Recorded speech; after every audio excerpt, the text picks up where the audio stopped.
Our forefathers made very clear that our democracy would only survive if there were individuals who were willing to give something back to this country, to be able to dedicate themselves to what this democracy and our freedom are all about. And the fact that there are young men and women who are willing to make that kind of sacrifice, to give something back to this country, is what makes America strong. God bless you and God bless the Marines.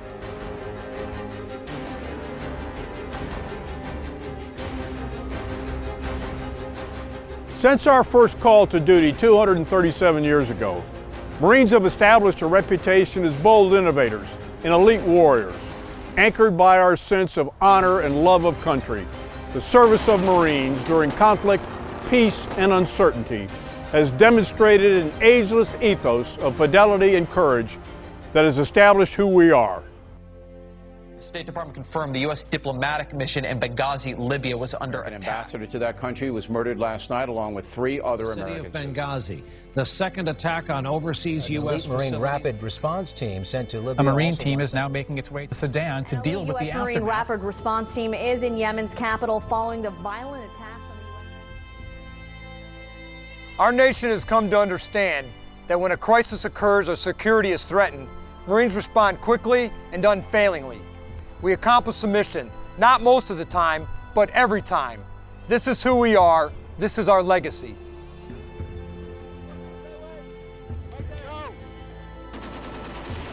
Responding to crisis with the same tenacity of today's United States Marines, the leathernecks of our greatest generation answered the clarion call 70 years ago.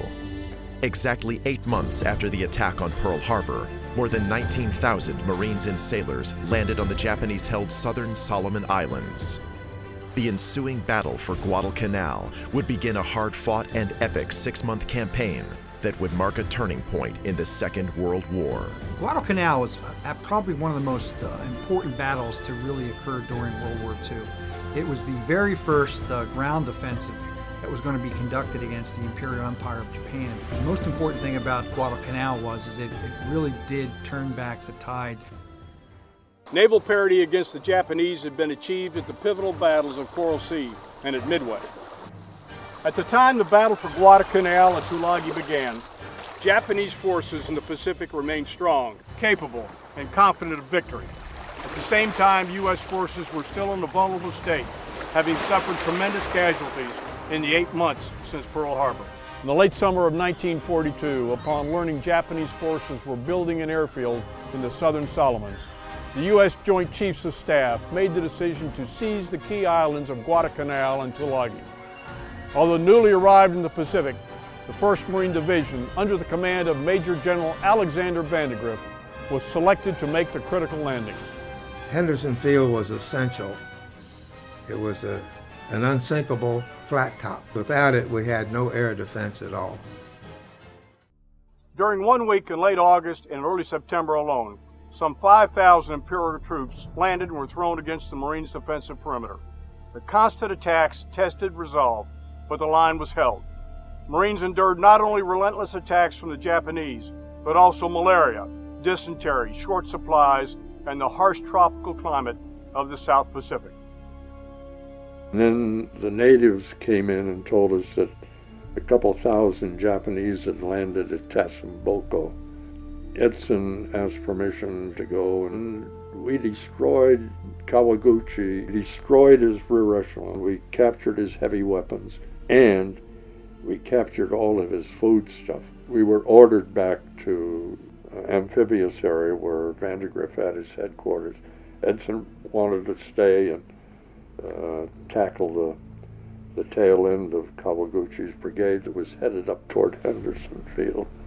Here at Alligator Creek, at Bloody Ridge, the Matanikaw River, and in the skies over Guadalcanal, combat legends like Lou Diamond, Merritt Red Mike Edson, John Basilone, Micheal Page, and Harold Bauer demonstrated the grit and tenacity for which leathernecks are known. The Marines taught us to be men, really. We were young boys. They taught us to be men and to work with each other, to accept the hardships with each other, and also any glory that there might be or anything like that. It was a tremendous help. The total cost of the Guadalcanal campaign was high. On the ground, almost 1,600 officers and men were killed. 1,152 of them were United States Marines. The wounded numbered almost 5,000. The Japanese, in turn, lost close to 25,000 men on Guadalcanal to combat illness, wounds, and starvation. As significant as the physical destruction of Japanese forces by a combined arms team was, the Guadalcanal campaign was also a psychological victory for the American public. On a level playing field, the best forces of the Japanese Empire had been defeated. As we pay homage to that victory of 70 years ago, we reflect on the personal courage and sacrifice of those who fought on Guadalcanal. Now memorialized with humble headstones and name inscriptions like these here at the American Cemetery in the Philippines, we honor and remember those who gave so much. Guadalcanal was their last offensive action. After Guadalcanal, the Japanese were on the defensive throughout the Pacific. Following the repulse of the Japanese counterattack early in the battle, General Vandergrift described his young Marines by saying, "These youngsters are the darndest people you ever saw when they get started." With the same spirit as the Marines of World War II, who fought for honor and for country, today's Marines, nearly all who joined since 9/11, continue to follow the colors into harm's way, knowing full well what the hardships they will endure. We started taking machine gun fire from multiple positions. Our heavy guns, our 50 caliber Mark 19, started engaging. I was posted up into rear security, and as I was doing so, I heard some arguing going around a tall wall. I popped that corner. I shot 2 bursts, about 15 rounds apiece. I went right behind the corner to reload, and I saw a machine gun barrel come around the corner. So I grabbed it, I punched the guy, threw him up against the wall. The combat valor, confident professionalism, and selfless commitment of today's Marines stand with any in our history. All of us in the Marine Corps family realize our role as America's premier crisis response force. We remain the first to fight.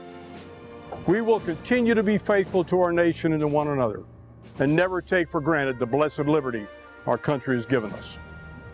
My service, I feel, is dedicated to those young Marines, the ones that are really putting their lives out there on the line. The 17, 18, 20-year-old that raises his right hand and says, "I'll volunteer for my country."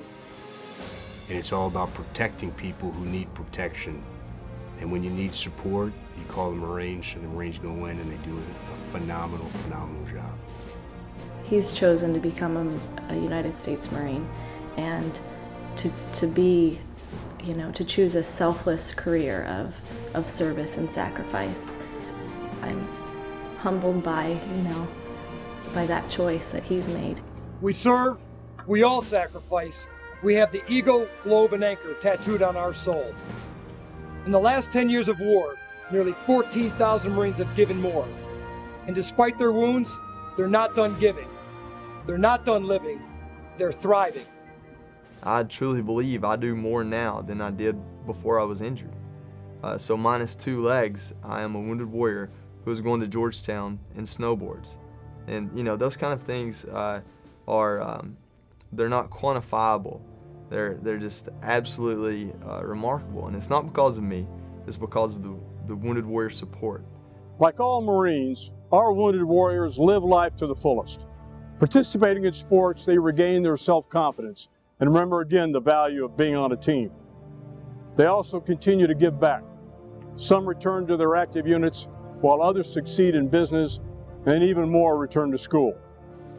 Regardless of hardships resulting from their wounds, these warriors demonstrate some of the purest qualities of Marine selflessness. I believe every Marine from boot camp gets taught that you don't represent yourself anymore. You represent your country, you represent the Marine Corps, and you represent, most importantly, the ideals that the Marine Corps puts first. Just remember that there's no limitations to what you can do. Those guys at Walter Reed are proving that every day. For the rest of the Marine Corps, just remember that those guys are still your brothers, and they're out there still fighting the fight every day. As we celebrate this year's birthday, take time to reflect on all our Corps has accomplished. Remember those who fought on Guadalcanal.